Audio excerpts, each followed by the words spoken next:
Você, nascida na igreja, crescendo ouvindo o evangelho e pregações, existe algum ponto de virada que você entendeu? Não, eles ainda precisam ser alcançados? Pois é.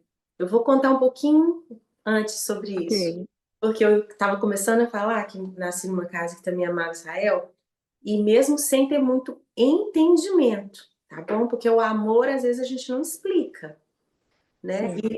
E só por ler a Bíblia, as histórias, né? O Tanakh, é um livro judaico também. Então, assim, tudo se completa em torno de um povo que Deus escolheu e por isso somos salvos, porque desse povo veio o nosso Salvador, o Salvador do mundo. E então isso, assim, mesmo sem entender muitos detalhes, esse amor por Israel sempre existiu. E um Uhum. sentimento como se fosse algo nosso também.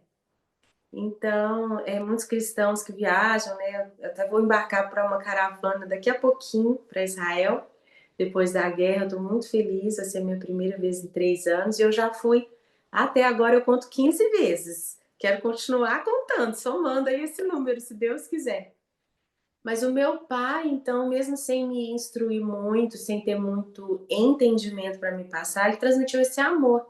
E quando ele foi a Israel pela primeira vez, foi em 1975, ele Tá. tem até hoje uma carta que ele escreveu para mim quando eu estava no ventre da minha mãe. Eu vou fazer 50 anos em 2026, então naquele Não parece, carinha de 48. não parece. Mas ele escreveu uma carta que ele me deu, esse papel bem amarelado e tal, num hotel em Jerusalém. E ele escreveu, né, bebê, que naquele tempo não tinha assim facilidade de ultrassom, não sabia qual era o sexo do bebê. Bebê, um dia eu virei com você a Jerusalém. Então, assim, mesmo sem muita palavra na boca para explicar esse amor, né, eu já nasci com essa promessa. E realmente, quando ao longo dos anos, eu me lembro que o Sóstenes Mendes, ele é um adorador por excelência, né? Ministro de canto, de tocar um instrumento cheio de unção, tangedor, ungido, pregador, pastor. E ele me chamou uma vez e me convidou para gravar, ainda jovem, eu gravei num álbum de louvores de judeus messiânicos em Belo Horizonte. E eu lembro que ele me falou assim, Ana, você tem vontade de Israel? E eu era muito novinha, eu falei assim, nossa, eu tenho vontade, mas eu não entendo muito os porquês. E ele falou assim, ah, você tem que ir, é muito especial. E ele foi plantando essa sementinha em mim. Eu confesso que eu gravei sem entender muito, mas amando estar ali servindo a um povo, né? E quando foi mais para frente, eu já tinha voltado do seminário, eu ia me casar naquele ano, no ano 2000. Eu tive o grande privilégio de gravar Shalom Jerusalém, que é um álbum judaico-messiânico que quem ainda não ouviu tem que ouvir, mas acho que tem gente me assistindo aqui já deve conhecer. E eu confesso que foi um privilégio e uma graça de Deus, porque até naquele momento, Regina, eu não tinha muito conhecimento. E eu amei participar, e eu acho que musicalmente mesmo, biblicamente, é um álbum muito maravilhoso, é uma obra-prima. E nele eu também recebi mais sementes, né, de amor pelo povo judeu como um povo a ser alcançado, né? A gente tem várias canções ali que nos ensinam como orar pelo povo judeu e tal. Aí tá, passou. Foi quando meu filho primogênito nasceu que o Senhor me deu várias palavras sobre o nome dele ser Isaac, depois o meu segundo, Benjamim, nomes judeus, judaicos. A gente fala judaicos, né? Os judeus. Os dois Judaicos. judaicos. E ao mesmo tempo judaico-cristãos, porque nós, né, fomos enxertados. Eu eu fiquei com aquelas promessas, com aquele nome, eu realmente era estéril. Falei, meu Deus, eu realmente fiz os exames e tudo, não podia engravidar. E vivi um grande milagre antes de partir para tratamento que Deus também pode abençoar, né, através dos tratamentos da medicina, mas ele me deu sem precisar de um tratamento e foi com muita oração, muito choro. E foi quando o Isaac, meu primogênito, estava ainda para fazer 1 ano, que me veio uma agonia santa, que eu tinha que ir para Israel. Eu senti assim uma coisa queimando dentro de mim. Ele nasceu em Foi janeiro, depois de Isaac nascer. depois do Isaac nascer. E eu realmente acredito espiritualmente que os filhos eles inauguram novos capítulos na nossa história. Nossa história é sempre marcada por memoriais. E foram anos assim esperando por ele. E quando ele chegou, quando foi mais ou menos setembro, exatamente agora que a gente está gravando, ele está com 19 anos, né? Foi mais ou menos em setembro de 2006 que me deu isso assim. E foi tão tremendo, porque logo eu já achei uma caravana que estava para sair, que era do pastor Antônio Cirilo, que era um amigo, ministro de louvor também, com muita unção do Espírito, palavra de Deus. E eu conversei com o Gustavo e falei, amor, que coisa estranha, eu nunca quis ir, mas olha, agora eu estou me dando essa vontade, mas como que eu vou com o Isaac bebê? E ele tinha acabado de desmamar. Então, acho que isso também me deu essa autorização como mãe. Eu me lembro de conversar com a pastora Zenete, que é uma mãe no Senhor, e ela falou, Ana, a melhor hora de você ir agora, porque ele ainda é tão novinho, ele não tem muita noção, né? A gente pode alimentá-lo e dar muito colo e cuidar bastante, porque ele não vai ter tanta noção, assim, de tempo, né, e tal. Eu só sei, gente, que deu tudo certo e eu fui. A pastora Ludmila fez surpresa e foi lá me encontrar. E eu passei aquela caravana inteira perguntando ao Senhor o que que eu estou fazendo aqui, que eu estou amando, estou, né, feliz demais de estar aqui, mas eu preciso saber que fogo é esse no meu coração. E se o Senhor não me responder, eu fiz um voto ao Senhor. Se eu sair daqui sem resposta, tá, tudo é lindo, mas uma vez deu. Mas que fogo é esse que me atrai, que me chama, sabe? E aí, quando foi no último dia da caravana, eu tive um sonho e o Senhor falou comigo. E aí, passei aquele dia, fui jantar e antes do jantar eu abri a Bíblia e falei: deixa eu ler minha Bíblia para ver se o Senhor me responde. Por que que ele me trouxe aqui esse fogo arde? E aí eu sentei debaixo da árvore no jardim lá em Jerusalém e li a carta aos Romanos todinho.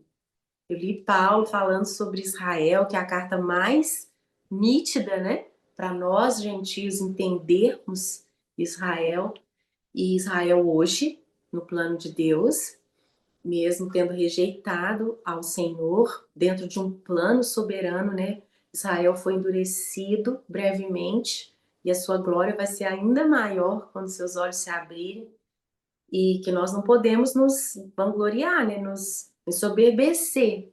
Então, foi muito forte ler, ler, ler, ler, ler e ainda assim senti um buraco, faltando resposta. Quando eu fui para o horário do jantar, fechei minha Bíblia e falei: é, Senhor, se o Senhor ainda não me saciar de resposta, eu não volto mais.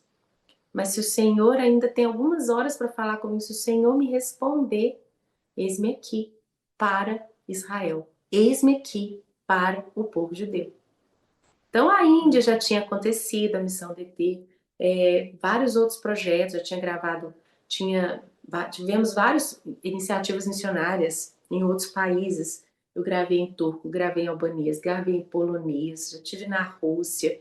São várias outras iniciativas, mas esse foi o momento do meu chamado. Quando eu entrei no prédio para ir para o restaurante, abriu a porta do elevador. Quem estava lá dentro? A apóstola Valnice Milhões. E ela me viu e falou: Aninha! Quando eu a vi, eu já entendi. Deus estava me respondendo. Porque a Valnice, além dela ser uma gentia, com uma teologia muito coerente também com aquilo que nós acreditamos, da redenção das nações, ela é a mulher mãe do amor por Israel no Brasil. E ela sempre ensinou muito, mas eu ainda não conseguia captar. E eu sei que naquela noite, quando eu a vi, aquilo no meu coração já foi um selo, assim, pá. E ela falou: Aninha, onde você vai jantar? Eu falei: eu vou jantar aqui no hotel. Ela falou: então vem jantar comigo. E ela me chamou numa mesa no canto E ela passou as próximas 3 horas falando comigo. Eu disse para ela: pois é, Valnice, que interessante Deus colocar você no meu mesmo hotel. Eu nem sabia que a senhora estava aqui. E eu só queria fazer uma pergunta: o que, que eu estou fazendo aqui? Pronto. Ah, Ela me deu aquela aula e ela terminou aquelas 3 horas que eu não saberia replicar tudo que ela me compartilhou de conhecimento. Hoje eu já sei muito mais do que eu sabia naquela época, eu saberia nomear muito mais, né, o porquê.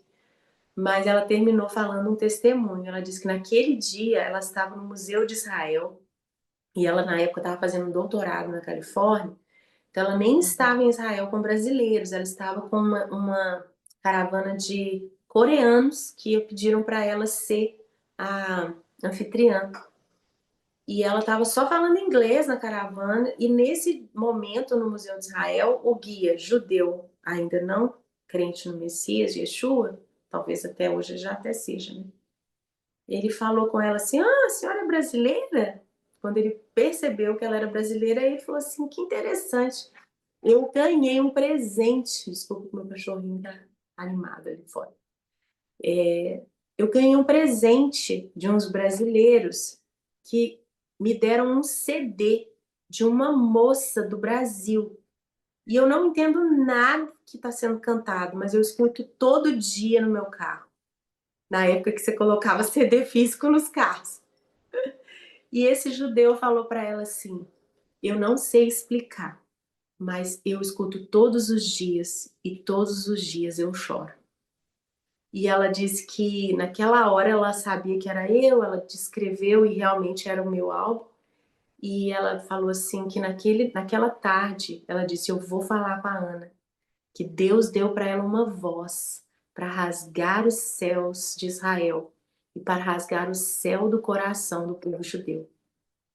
Tá. Ela terminou aquela noite, nossa, eu tô arrepiada sentindo aqui, que gostoso. Ela disse que falou: Ana, se você não lembrar de nada que eu te ensinei hoje, eu quero que você se lembre desse testemunho. E é por isso que você está aqui. É por isso que Deus quer que você venha muitas vezes. É por isso que Deus quer que você louve a Ele aqui, que você declare os louvores dele aqui, que você ore aqui. E é por isso que Deus quer que você entenda que Ele te deu uma voz com autoridade, com uma unção especial para tocar o coração do povo judeu. Aí ela impôs as mãos sobre mim, me ajoelhei, chorei muito. E de lá para cá também é uma linda história, né? Quantas vezes eu fui levando caravanas, fui sozinha, pagando para pessoas irem. E não só lá, mas também nos meus relacionamentos. Então, esse é o grande relato do meu chamado para o povo judeu. Eu-